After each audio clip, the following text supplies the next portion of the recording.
As you may know, the background, I'm a Villanova law grad and also happen to be an adjunct professor at UCLA Anderson. And a few years ago, came up with the idea of trying to get business people to be more conversant with lawyers and vice versa. And one of my ideas was, given my respective loyalties, was why not create a competition that could be co-hosted by UCLA Anderson and Villanova Law. So given the Morad Center's annual symposium that we put on yesterday, and we do each year, we felt like this was kind of a natural add-on event to that symposium every year. So the number of teams have ranged. Frankly, the first year we did it, we had 18. Then we had 15, then we had 20, and this year happens to be a little less. I know we hit some business school calendar issues. I think we bumped up against a Stanford competition on the West Coast, and who knows what else, but I'm glad you all are here. And one of the distinguishing factors about this competition is we actually post cash prizes. So we hope, well, we don't hope. We know one of you are going to end up taking $5,000 home. So that'll hopefully pay for a trip. And then a couple other teams will take a little something as well. So anyway, we wish you all luck today, and thank you for coming to Villanova to participate. And this is, I guess lastly, I'd say on the front end, this is something that we do each year ahead of the case competition. We call it a kind of a sports career panel, and I guess that's what it is by definition. All of us are practitioners in one form or another in the sports industry. I was an agent for 20 years and spent most of my time in football and baseball.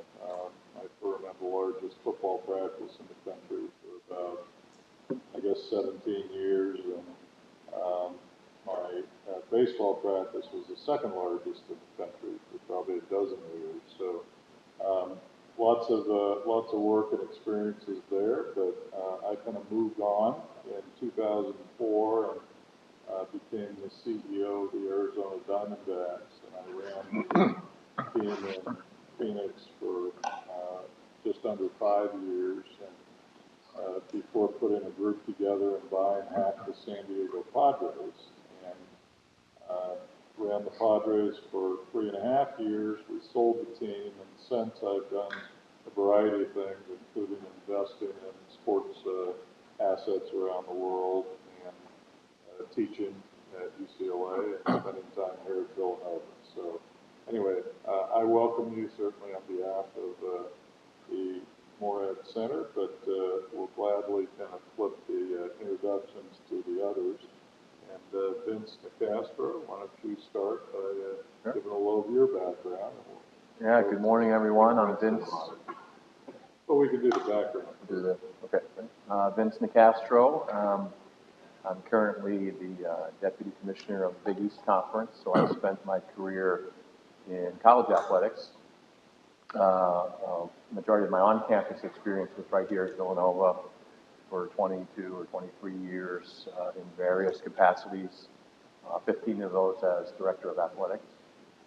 I also spent an academic year here in the Morad Center working with Andrew and Jeff, and I maintain that affiliation as an adjunct professor here. So finishing up my fourth year as an adjunct here, teaching a course related to intercollegiate athletics. So it's legal, compliance, business and economic issues around college sports.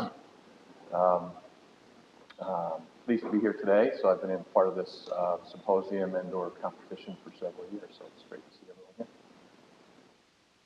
And I'm Andrew Brand. I run the Morad Center here. That's been hosting these 2 days. We really welcome everyone here to be part of this. It's another thing that we try to separate ourselves in the sports education front My background is similar to Jeff's in football. I was agent for many years and made two switches from labor to management. First in something called NFL World League, which was a precursor to NFL Europe. Barcelona Dragons general manager. That was quite an experience. They cheered at the wrong times and did the wave the entire game long. Never really understood football, but that's what we dealt with. It was not a job, it was an adventure. Back to the agent business in Boston with a group called Bob Wolf Associates, representing football and basketball players once again. And in 1999, out of the blue, got a call from the Green Bay Packers. We're going through changes, and Mike Holmgren was going to Seattle, and he took the director of business operations with him. And they asked me, and I agreed to switch sides again. So I moved to Green Bay, Wisconsin for almost a decade, running basically everything but coaching and scouting. All player contract negotiations, dealing with all the agents that I used to be, and of course managing our salary cap and dealing with all player issues, whether it be fines, grievances, legal disputes, anything related to the team. I transitioned out of NFL management to really sort of start a new life in media and academia. And on the media side with ESPN, with Sports Illustrated, hosting my own podcast, just sort of taking viewers, listeners, readers inside what really happens in sports, primarily football. And on the academic side, I came back here, started teaching at Wharton for several years in sports business, and was lucky enough to have Jeff call a few years ago and asked me to run this program. So transitioned from Penn to here, and really sort of putting my stamp along with Jeff on this program. With all the things that you know about, with symposia, with speakers, with a robust curriculum, and making this, I hope, the standard for sports law and sports business education. So again, thanks for being here. Hi everybody, I'm Jack Kincannon. I'm a partner at Morgan Lewis. One of the things Jeff didn't say is he's also a partner at Morgan Lewis, and he chairs and I co-chair the sports industry group. And my background, I've been a lawyer for 28 years, doing sports for most of that time. I was at Bingham, which got acquired about 5 years ago by Morgan Lewis. And throughout the years, most of what I've done involved sports franchises and representing franchises and buying and selling franchises. In addition to that, in representing franchises, I've been involved in everything relating to franchise representation, including negotiating media deals, sponsorship deals, litigation, all manner of of anything related to sports. Got my start representing the Boston Red Sox, did that for about 12 years, and then managed the sale of the team to the current ownership group. And out of that, I got representation of the buyer, Frank McCourt, who bought the Dodgers, and then also have done representations of Steve Ross when he bought the Miami Dolphins, Tom Gores when he bought the Detroit Pistons, and a bunch of other smaller deals, and have been involved in probably 40 plus other deals where I represented a bidder for teams who, usually, about 75% of the time your bidder's not successful because there's other teams going for it. But in doing the bidding for teams, got very involved in diligence on the teams, understanding the teams, looking, underneath the hood to figure out the value, help figure out the valuation and the like. So I've been involved probably over the years in about 100 transactions in one way or another. I'm Brett Singer. I am the president of the Sports Law Society here, and that's about all the time I need to take away from these guys. So I'll moderate it a little bit, but we'll also open up for Q&A. So let's start. If you guys could go through, and the question that Professor Brandt likes to ask is what the inflection point of your career was, like when you really knew you made it in the sports industry. So Vince, if you want to start. I don't know if we've ever made it, but how I got my start, which is probably, I think important for all of you, is I was in the accounting business, so I had an accounting degree. I graduated from college and felt like I had a pretty respectable career ahead of me. but you know, I realized pretty quickly that wasn't something I was really interested in doing forever. So I was trying to think about ways I could get into the sports business, having played and really followed sports, and not just the competition, but the business and behind the scenes part of sports, even as a young kid. So for me, it was making that transition from how can I move from, you know, a respectable accounting job into the world of sports. And I was able to do that through a sport management program, which at the time in the 80s, you know, there weren't many of them. So I was able to figure that out and quit, you know, make the leap from, you know, profession that I was moving through, and then pivoting into the world of sports, and then, you know, taking that first jump into an internship, which is, you know, really the point of entry for most people in the sports world, whether it's college or professional or otherwise. So it was jumping in and working in minor league baseball, you know, for $400 a month, and putting the tarp on the field and taking the tarp off the field, on and off. I still have some PTSD about that. But for me, that was the jumping off point where I decided that, wow, this is something I really want to pursue. This is exciting, this is fun. And frankly, I think I had a really good preparation for the world of sports business. You know, a lot of people are fans and want to be in the sports business, but unless you have some grounding in things like business and law and policy, it's going to be really hard to advance. But for me, that was, you know, the inflection point was making that leap from one career to the next, and went from there. Yeah, I think that I had some success early in my career, but I was scuffling around. I certainly wasn't the level of agent that Jeff was, representing top players in the industry. So I was kind of a middle tier agent. But somehow, some way, I had a strong contact to what was then a fullback at University of Texas, who was playing baseball in the off seasons, and his name was Ricky Williams. And I actually became his baseball agent when he was still a college football player. And then I got him through 2 years of going down to Austin every other weekend and protecting the asset, and all the big agents are nipping at my heels. And he wins the Heisman, and it's the watershed client of my career. And all of a sudden, long story short, he says, I don't want to be with you. I want to be with this guy, Master P. And I said, who's Master P? The rapper. I'm like, okay, what about me? He goes, I want you to work with P. I said, me and P? Yeah. So, well, I mean, at that moment, I'm telling my wife, hey, I think I'm going to work for this guy, Master P, because that was my option. You know, I go back to my firm and they say, well, we don't have Ricky Williams. They say, well, we don't have you either. You know? So and then this is where life opens doors and closes, when doors close, it just the same exact time. The Green Bay Packers call, and I had one client, third string quarterback, Matt Hasselbeck. I said I couldn't talk about Hasselbeck, but they said, we're not calling about Hasselbeck. How'd you like to switch sides? And I said, well, come to Green Bay? Yeah. So I first went up there, and I said, please don't take offense, but I have to actually move here to do this job?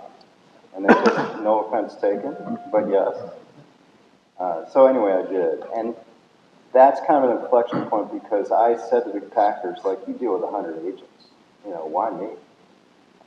And what was great to hear is that you really know your way around this stuff when we deal with you. And you have a nice way, and that's what we want. We want someone representing our team that deals with people in a way you can say no nicely and have that understanding of what you're dealing with. So that was a major change, obviously, in my career, but one that I felt like, okay, I can do this now. You know, there were many in the agent business over the years, but I think if I really try to identify a single event that kind of made, you know, look, we all, you know, in business and, you know, law school, business school, it's like master the universe mindset that you have to have, right? Like you just have to, and maybe you all haven't felt it.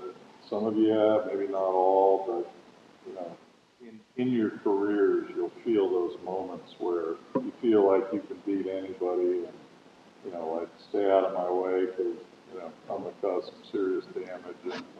And I guess for me, it was in 2007.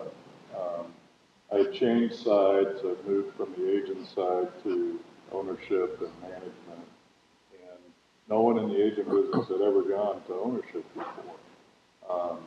And it was, you know, it was a, you know, I took a lot of bullets. You know, people questioning like, oh my God, is he, you know, is he really going to be loyal to the owners, or is he going to be still the whole players? And I took a lot of grief, but I kept my head down and I took on the worst team in baseball in 2004. I don't know if any of you are baseball fans, but the Diamondbacks lost 111 games in 2004. I got there in August, so it wasn't all my fault. But from that moment, I started rebuilding and fired our manager, our general manager, and walked away from our 15 people in the front office and kind of reconstructed what an executive team to lead the team. And 2.5 years later, we were the best team in the National League. And, won the division in '07, beat the Cubs in the division series that year. Unfortunately, got swept by the Rockies in the NLCS, so we didn't get to the World Series. But the high of that postseason was something that I'll never forget. And it was probably as proud of anything I am the fact that we took the payroll from $95 million when I got there in '04 for a terrible team, traded Randy Johnson, did some dramatic things, but ended up winning the division 2.5 years later on a $70 million, much more efficient payroll. And running a team, as I quickly learned, especially in a small or medium-sized market, is as much about balancing the finances as it is about making the right talent decisions. So being able to win on a more efficient payroll and to have the best team in the league was something that was a real high for me and an inflection point. I'm not sure I had quite an inflection point like that, but I grew up in the sports industry, being the son of an NFL player. Moved around. I did my time in Green Bay as well for two football seasons, and went to college. And when my baseball career was clear that wasn't gonna happen as on a professional level. I had decided I was going to go to law school, but still wanted in some way to be involved in the sports industry, just because I grew up with it, and it was literally my whole life essentially had been revolved around sports. My father played for 12 years in the NFL, and I wanted to be involved in some way. I was a big baseball and hockey player, not big, but a player at the time, so I wanted to stay involved. I decided to go to law school. And coming out of law school, I interviewed at a lot of different firms. I didn't know where I was going to stay, but I ended up getting engaged and all that, and knew I was going to stay in Boston. So interviewed with a bunch of Boston firms and went with a firm that had a long-standing relationship with 50-plus years with the Boston Red Sox. So I decided I wanted to go. It was Binghamton at the time. Wanted to go there, and once I got in there, I sort of begged and camped out outside the partner who handled the team, and got myself, working on some small projects for that client, and then that just kept going, and that's sort of how I ended up getting into the sports law business. So, before we get to general career advice, sports industry, it's so hard to break into the sports industry, and everybody here knows that. What trends do you see that are emerging that you think might lead to good solid careers in the sports industry, something different that we might not be thinking about at this time. Sorry to put you on the spot. Well, in general, I mean, my advice is still the same as it was 30 years ago when I broke in, is whether you're an undergraduate or a law school graduate, your first job isn't going to be, corner office, vice president or something, or athletic director. I think the points of entry are still internships, graduate assistantships, fellowships, volunteer. I mean, there are so many great, young, talented people, more than ever, that understand they could have a career in the sports business, that the competition is really stiff. So, in our world in college athletics, I mean, almost the only way to break into the business is through an internship or a graduate assistantship. And at that point, there's no specific area within college athletics. Some people say you need to be in fundraising, you need to be in compliance, you need to be in the box office or market. There's really none, in my opinion, that sets you up better than just getting a point of entry and then working your tail off and developing relationships and building trust, that once you finish that initial assignment, you've got people that are influential in your world, whether it's a mentor, an athletic director, a college president, whoever you sort of come into contact with, that can actually help you with your next gig, which might be your first real gig. So I don't think there's any magic to this. You've got to find your way in, and most times it's going to be hard work, no or little pay, and just take your shot at it. Yeah, I think your two questions, one kind of saving a little later, is kind of combined here in terms of getting into business. My students always know my 4 words on that, which is go narrow and go deep. Because the generalist is tough. When you say, I want to be in sports, that's a given. I love sports, that's a given. But what is your separating skill? What is your differentiator? And I know as a young person, it's not easy to sort of say, I can do this better than everyone else like me, but it's a time to focus. And hopefully, these events like right now give you that little arrow in your quiver different than others. Going to the Morad Center, going to the events, knowing Brant, knowing Nick Castro. I mean, these are the little things that are the separators, and that's why I'm always telling people, find those differentiators. And the go narrow, go deep is forget telling employers or anything, I love sports. What is your thing?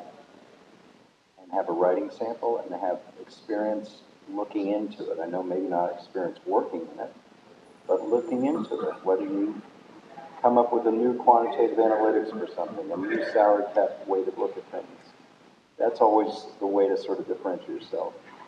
And continuing in Green Bay, the quick story there is the woman I hired to assist me with all salary cap stuff, who was a tremendous employee, didn't know a football from a basketball. She really didn't.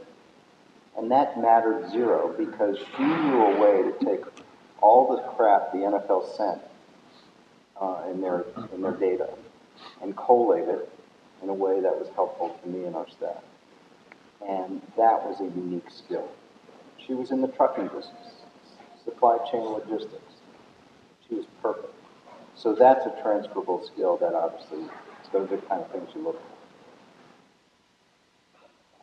So, first of all, I tell my Anderson students, who will attest to this today, that the most important publication you can read if you want to be in sports is the Sports Business Journal. And if you literally, first of all, they have student subscriptions, so at least we think we never really figured it out last year. But the point is, subscribe to the SBJ and read that thing cover to cover every week for a year, and you will know the answer to the question that was asked about every last trend in this industry. Now, it's unbelievable how that publication, single publication that everyone in the industry reads. Vince, you read that? Yeah. We all do. Actually, like you everyone on our staff, we require them to read it every day. It is such a no-brainer. I can't even tell you how important it is to familiarize yourself with that publication. If you're interested and passionate about getting into this industry.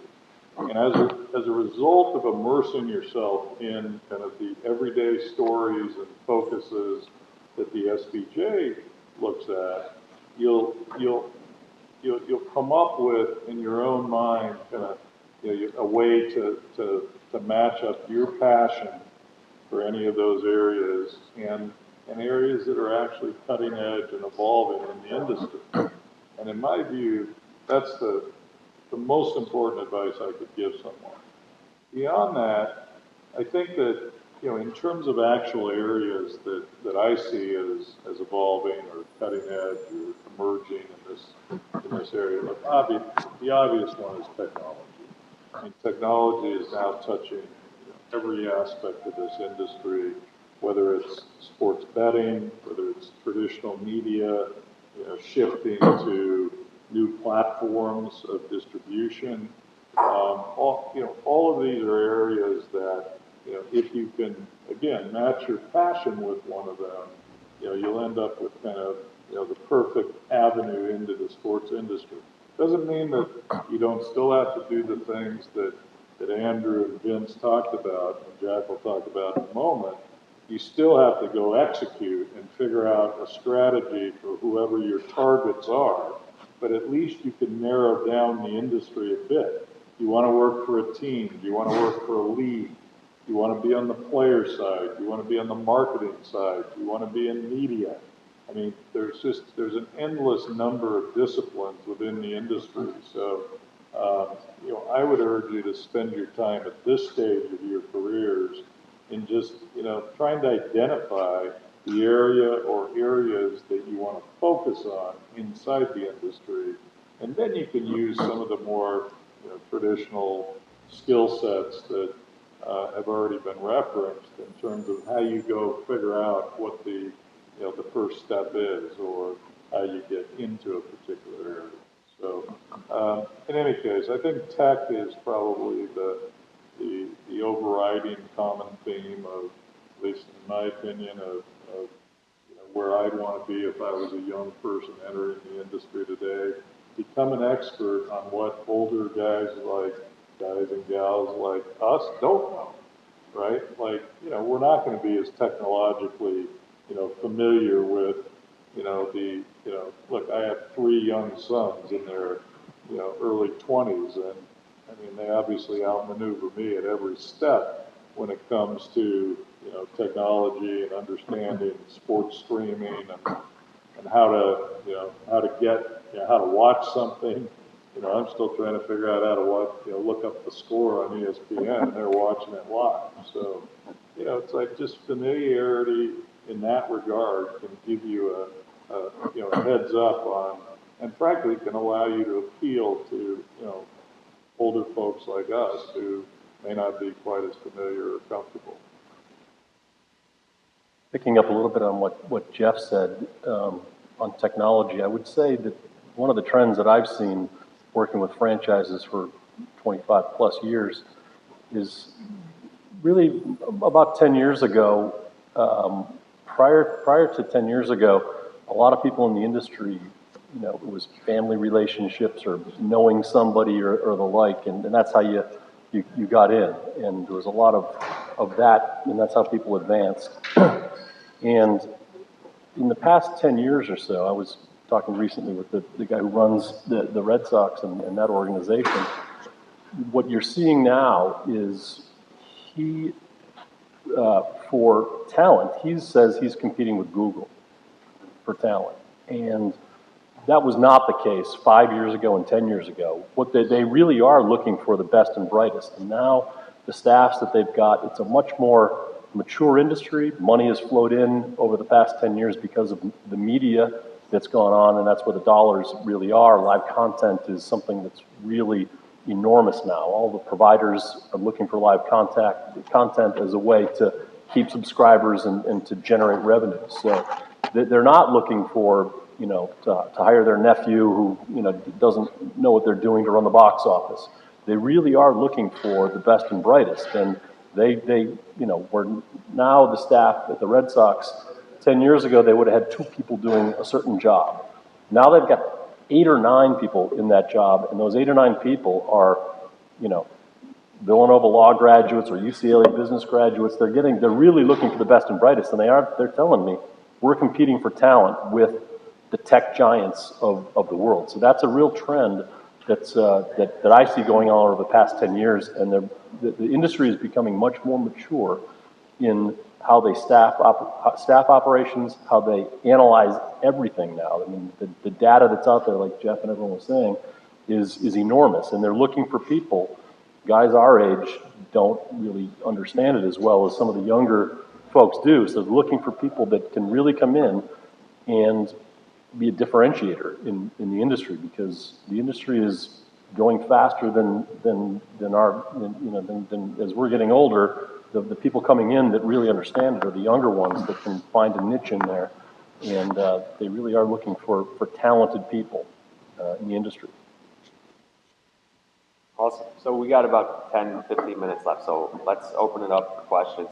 Definitely ask away, because these guys are great resources. And actually, at the end, I want all the teams to introduce themselves.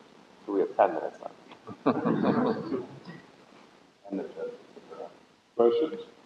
I do. I'm Jack Sexton. I'm a 3L. Mr. Confan, this one's for you. When you're not dealing directly with acquisitions representing those teams in that capacity, what do you do more like on a smaller scale daily workload for them specifically? On a daily basis and representing franchises, I'm a general corporate and business attorney. They're big businesses, so they've got employment matters, they've got litigation, they've got all sorts of sponsorship deals, employment-related matters. That's a big thing going on right now in the industry, the whole Me Too movement, and others. So on a day-to-day basis, they're regular companies that have normal problems that in many ways have nothing really to do with sports. There's always a sports angle just because of the publicity, and everyone's focusing on it. It's a very small thing for a widget company, never gets publicized. A very small thing for the New England Patriots is on the front page all the time. So we're doing regular business corporate type stuff for these companies. So you've got to,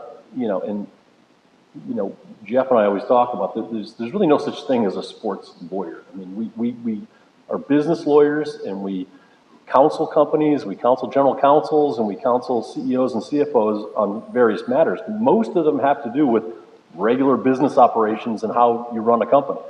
There's a piece of it that's 10 to 20% that you've always got to have in the back of your mind, that this is a sports industry, and what we're doing here, people are going to be focusing on, and it's important. So you always have to understand, you need to understand that. If you don't, people can get themselves in trouble. But it's, for the most part, being a lawyer in the sports industry, 80+% or so is advising and counseling companies and businesses on regular business operations. So you need to have, it's not just a sports focus that you need to have. It's really, they're looking for the best employment lawyer to work on this. They're looking for a litigator that understands antitrust because they've got an issue that's come up. There's all sorts of, normal stuff that, you really do need the sports chops to have it, because they want to make sure that you understand the industry. But it's regular lawyering. How you doing? My name is Khalil Wilkes. I'm 3L at Villanova Law. The sports industry is so small, and obviously creating sustaining relationships is a big part of your job. I wanted to know from you guys, how much you guys keep that in mind, even when you guys get to the point that you guys are at right now. I still have a reputation that I have to uphold, and even maybe talk about a time when you had to go the harder route because it was morally ethical to do it that way. And even though, at the end of the day, it's about dollar signs and how much you can bring to your school or bring to your athlete, just keeping in mind, to keep a good reputation, be honest, somebody wants to work with. So, look, you have to remember always you have to play for the long term. So, you can't take shortcuts. You can't, you know, bypass rules or, you know, sidestep situations that you'd prefer not to deal with.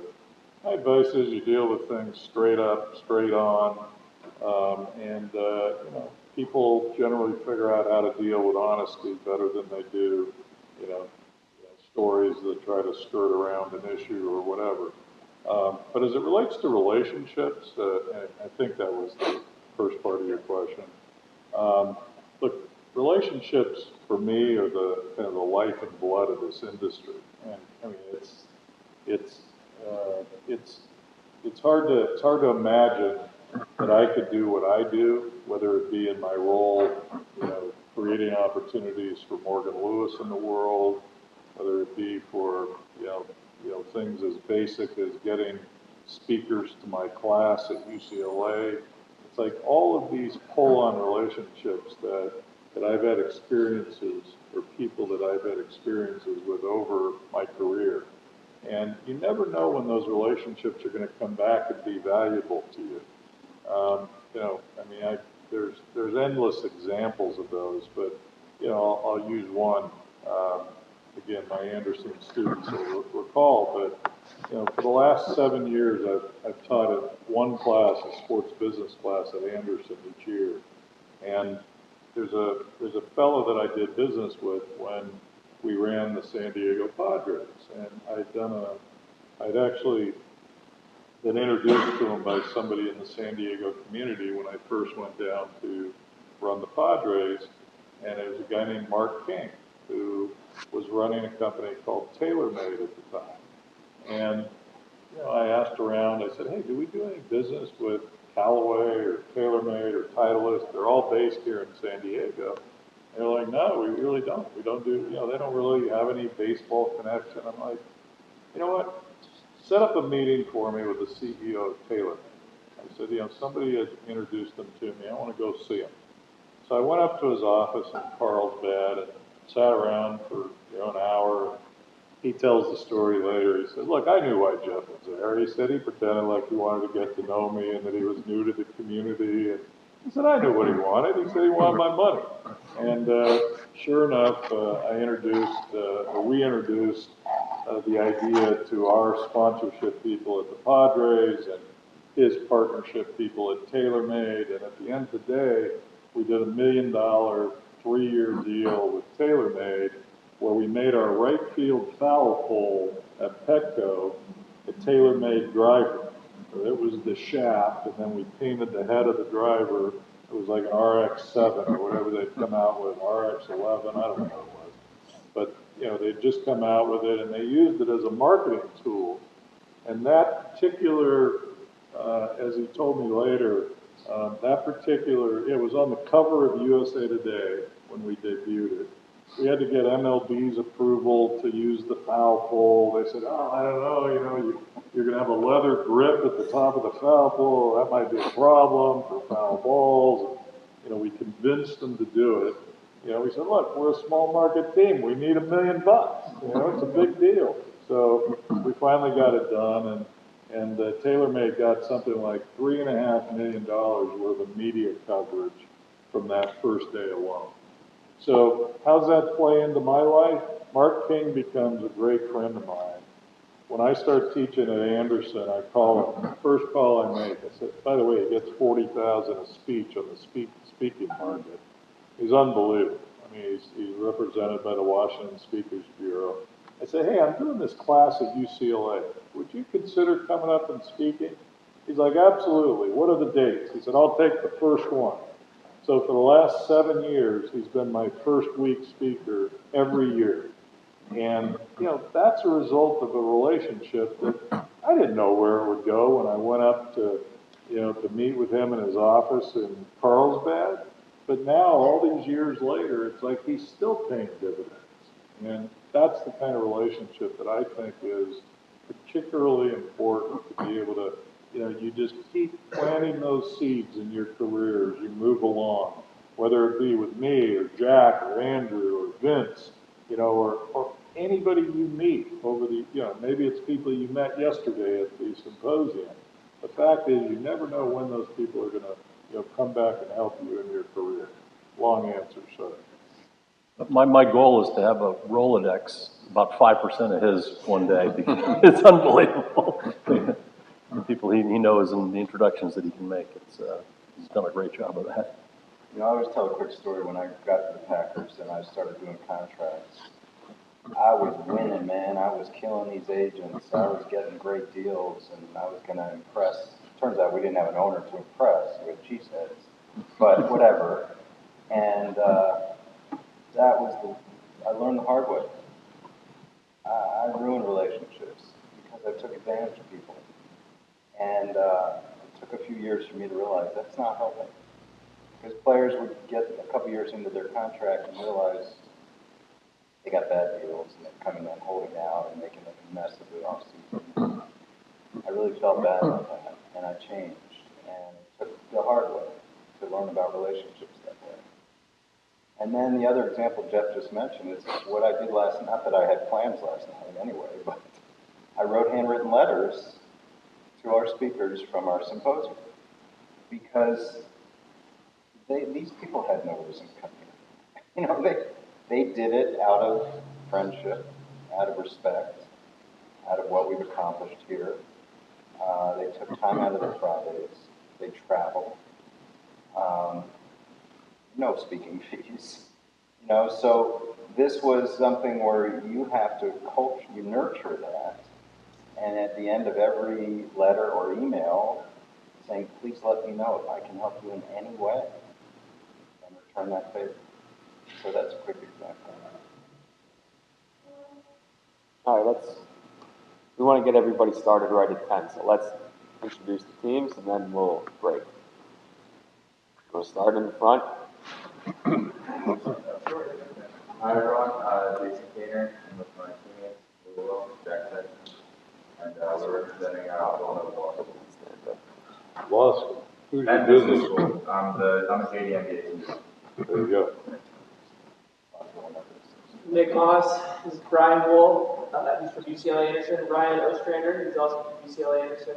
I am a JD, I'll be graduating next year, graduating from a 2L. Then we have Leslie Strauss, she's from UCLA Anderson as well. And then we have our other superstar lawyer, Joe McGinley, who's graduating this year and working in the corporate department in Los Angeles. Who are you working for? Michael Robinson. Okay. Good morning, my name is Andrew Fody. I'm here with Wyoming and Min, and we represent UCLA Anderson. We're first year students. There's no JDs. We're thinking about flying though, so that could be a factor. Maybe you can borrow one. Good. We're working an agreement. We signed the contract. I'm Greg Madison from the University of Miami School of Law. Good morning, I'm Denzel Turner, first year MBA student at Miami Business School. TJ, everybody, second year MBA at Miami. Drew Elfman, I'm with Drew Elfman. Morning, my name is Chris Willett, first year JD MBA student from Villanova. My partner, Francesco Candidi's summer out here. It's first year as well. Good morning, my name is Taylor Briscoe, and we're from Marquette. My name is Ryan Vargas. I'm a JD MBA at Marquette. Tony Cannavaro, also a JD at Marquette. Erin Peterson from Law and Business School. Brawl, UConn, MBA, JD I'm Adam Gills, I'm from UConn. I'm Stephen Drown, I'm a first year JD MBA student. We're from Villanova. I'm AT, first year. Anthony Malky, second year, JD. My name is Chris Martin, I'm a JD MBA from Virginia. I got MBA second year at University. I was not second year in University. I'm Gabriella Diaz, we're the fourth Villanova team. Here's Joe Manganello, first year JD. Pandel Villiers, JD MBA candidate, second year. Kelsey Simchek, second year. And I said, Gabriella Diaz, second year. Well, from a school that knows how to win NCAA championships, congratulations, Virginia.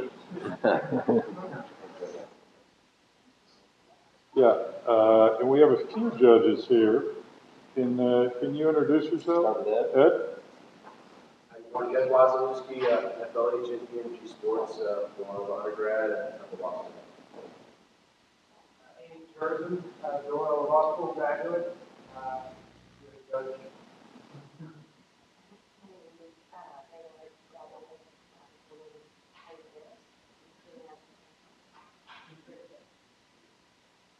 Priscilla, I'm an assistant professor, or associate professor at Kutztown University, and I am the architect.